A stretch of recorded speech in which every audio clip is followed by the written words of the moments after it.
Top news சேனலை subscribe பண்ணாதவங்க மறக்காம கீழ இருக்க ரெட் கலர் பட்டனை பிரஸ் பண்ணி சப்ஸ்கிரைப் பண்ணுங்க. மேலும் செய்திகளை உடனுக்குடன் அறிய பக்கத்துல இருக்க பெல் பட்டனை பிரஸ் பண்ணுங்க.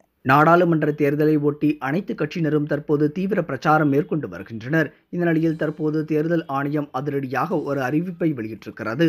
அதாவது காலியாக இருக்கும் அரவக்குறிச்சி, ஒட்டப்பிடாரம், சூலூர், திருப்பரங்குன்றம் ஆகிய 4 சட்டப்பேரவை தொகுதிகளில் வரும் மே 19ஆம் தேதி தேர்தல் நடைபெறும் என்று தற்போது அதிரடியான அறிவிப்பை வெளியிட்டிருக்கிறது. இது தற்போது அரசியல் களத்தில் மேலும் பரபரப்பை ஏற்படுத்தியிருக்கிறது. ஏற்கனவே காலியாக இருக்கும் 18 சட்டசபை தொகுதிகளிலும் நாடாளுமன்ற தேர்தலுடன் இடைத்தேர்தலுக்கான வாக்குப்பதிவும் நடைபெற இருக்கிறது. இப்போது மேலும் 4 தொகுதிகளுக்கும் தேர்தல் தேதி அறிவிக்கப்பட்டிருப்பதால் அரசியல் கட்சிகளிடையே அதிர்ச்சி ஏற்பட்டுள்ளது. இதனால் மொத்தமாக தற்போது 22 தொகுதிகளிலும் இடைத்தேர்தல் நடைபெற உள்ளது. இதனால் தற்போது காலியாக இருக்கும் அந்த 4 சட்டசபை தொகுதிகளுக்கும் வரும் 22ஆம் தேதி மனு தாக்கல் ஆரம்பித்து ஏப்ரல் 29ஆம் தேதி வரை மனு தாக்கல் செய்யப்படும் என்றும் மே 19ஆம் தேதி தேர்தல் வாக்குப்பதிவு நடைபெறும் என்றும் தேர்தல் ஆணையம் அறிவித்திருக்கிறது. மேலும் மே 23ஆம் தேதி நாடாளுமன்ற தேர்தல் வாக்கு எண்ணிக்கையுடன் இடைத்தேர்தலுக்கான வாக்கு எண்ணிக்கை முடிவுகளும் வெளியாக இருக்கிறது. இதனால் தற்போது தமிழகம் முழுவதும் பெரும் எதிர்பார்ப்பு நிலவி வருகிறது. குறிப்பாக தமிழக மக்கள் மத்தியில் இடைத்தேர்தலுக்கான முடிவுதான் கடுமையான எதிர்பார்ப்பை ஏற்படுத்தியிருக்கிறது. ஏனென்றால் கடந்த 7 வருடங்களாக தொடர்ந்து வந்த அதிமுக அரசு இனியும் தொடருமா இல்லையா என்பதை தீர்மானிக்கும் தேர்தலாக இது இருப்பதால் தமிழக மக்கள் மிகுந்த எதிர்பார்ப்போடு காத்து கொண்டிருக்கின்றனர்.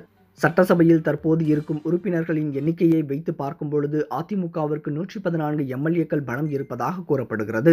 தமிழக சட்டசபையின் ஒட்டுமொத்த பலம் 234 ஆகும்.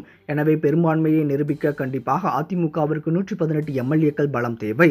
எனவே இந்த 22 சட்டசபை இடைத்தேர்தல்களில் ஆட்சியை தக்க வைத்துக் கொள்ள கண்டிப்பாக அதிமுகவிற்கு 4 தொகுதியிலாவது வெற்றி பெற வேண்டிய கட்டாயத்தில் இருக்கிறது. இருப்பினும் டிடிவி தினகரனுடைய அமமுக அதிமுகவுடைய வாக்கு வங்கியை பாதியாக குறைக்கும் என்பதால் 4 தொகுதிகளில் அதிமுக வெற்றி பெறுமா என்பது கேள்விக்குறியாகவே இருக்கிறது. இது ஒரு பக்கம் இருக்க, நேற்று காலை செய்தியாளர்களை சந்தித்த நடிகர் ரஜினிகாந்த் பல்வேறு விஷயங்கள் குறித்து விவாதித்தார். அப்போது அவர் கூறியதாவது: கமலுடைய மக்கள் நீதி மய்யம் கட்சியில் உங்களுடைய ஆதரவு உண்டா என்ற கேள்விக்கு எனது அரசியல் நிலைப்பாட்டு என்ன என்பதை குறித்து ஏற்கனவே அறிவித்து விட்டேன். இந்தியாவில் உள்ள நதிகளை இணைத்து விட்டாலே நாட்டில் இருக்கும் பாதி வறுமைகள் ஒழிந்துவிடும். மேலும் நதிகள் இணைப்புக்கென்று தனி ஆணையம் அமைக்கப்படும் என்று பாஜக தேர்தல் அறிக்கையில் குறிப்பிடப்பட்டிருப்பது வரவேற்கத்தக்கது என்றும் முன்னாள் பிரதமர் வாஜ்பாய் உடன் நான் இது தொடர்பாக பேசியிருப்பதாகவும் நடிகர் ரஜினிகாந்த் தெரிவித்தார். இதனைத் தொடர்ந்து தூத்துக்குடியில் செய்தியாளர்களை சந்தித்த தமிழிசை சவுந்தரராஜன் கூறியிருப்பதாவது: நதிகள் இணைப்பு குறித்து பாஜக தேர்தல் அறிக்கையை நடிகர் ரஜினிகாந்த் வரவேற்றது நல்லது என்றும் நதிகள் இணைப்பு என்பது நீண்டகால திட்டம் என்றும் தெரிவித்திருக்கிறார். மேலும் ஏற்கனவே பாஜகவுடைய தேர்தல் அறிக்கை ஒரு சூப்பர் ஸ்டார் என்று ரஜினிகாந்துடன் ஒப்பிட்டு பேசிய தமிழிசை செயல்படுத்தக்கூடிய திட்டங்களை தேர்தல் அறிக்கையாக பாஜக வெளியிட்டிருப்பதாக தெரிவித்திருந்தார். எனவே தேர்தல் நெருங்கி வரும் இந்த சமயத்தில் நடிகர் ரஜினிகாந்துடைய இந்த பேச்சு பாஜகவிற்கு ஆதரவு வழங்குவதா என்று தற்போது பல்வேறு அரசியல் வட்டாரங்களும் கேள்வி எழுப்பி வருகின்றனர்.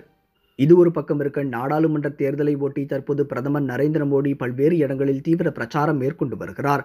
அந்நிலையில் பிரதமர் நரேந்திர மோடி நேற்று மகாராஷ்டிரா தொகுதியில் பிரச்சாரம் செய்தார். அப்போது அவர் பேசியது மிகுந்த சர்ச்சையை ஏற்படுத்தியிருக்கிறது. பாஜக அரசு பால்கோட் தாக்குதலை நடத்தியிருக்கிறது. இதில் பல தீவிரவாதிகள் கொல்லப்பட்டிருக்கின்றனர்.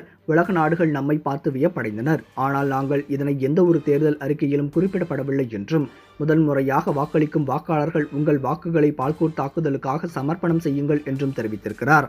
மேலும் அங்கு தாக்குதல் நடத்திய நம் படைக்காக உங்கள் வாக்குகளை அளியுங்கள் என்றும் புல்வாமாவில் இறந்த நமது வீரர்களுக்காக உங்கள் வாக்குகளை சமர்ப்பணம் செய்யுங்கள் என்றும் கூறியிருக்கிறார். காங்கிரஸ் கட்சியுடைய தேர்தல் அறிக்கை பாகிஸ்தானுக்கு உதவுவது போல் இருப்பதாகவும் பாகிஸ்தான் என்ன நினைக்கிறதோ அதைதான் தேர்தல் அறிக்கையாக காங்கிரஸ் சமர்ப்பணம் செய்திருப்பதாகவும் குற்றம் சாட்டினார். ராணுவ வீரர்கள் ராணுவம் குறித்து பிரச்சாரத்தின் போது பேசக்கூடாது என்று தேர்தல் ஆணையம் தடை விதித்திருப்பது குறிப்பிடத்தக்கது.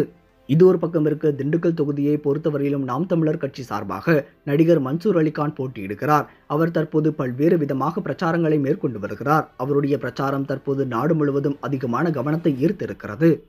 இந்த நிலையில் நேற்று முன்தினம் மன்சூர் அலிகான் பிரச்சாரத்தின் போது மயங்கி விழுந்தது மிகப்பெரிய பரபரப்பை ஏற்படுத்தியது. அதனைத் தொடர்ந்து மருத்துவமனையில் சிகிச்சை பெற்ற பின்பு மீண்டும் பிரச்சாரத்தை நடிகர் மன்சூர் அலிகான் தொடர்ந்து இருக்கிறார். அப்போது பிரச்சாரத்தின் போது மீன் கடைகளில் புகுந்து பொதுமக்களுக்காக அவர் மீன்களை வெட்டி கொடுத்தார். இது தற்போது பல்வேறு தரப்பினர்களிடையும் வரவேற்பை பெற்றிருக்கிறது. அப்போது நடிகர் மன்சூர் அலிகான் கூறியிருப்பதாவது: நீங்கள் எனக்கு ஓட்டு போட்டீர்கள் என்றால் நான் வாரம் வாரம் வந்து உங்களுக்காக மீன் வெட்டி தருவேன் என்று வரும் மக்களிடம் வாக்குகளை சேகரித்தார். இது தற்போது பல்வேறு தரப்பினர்களிடையும். இந்த தகவல் உங்களுக்கு பிடிச்சிருந்தா லைக் பண்ணுங்க, கமெண்ட் பண்ணுங்க.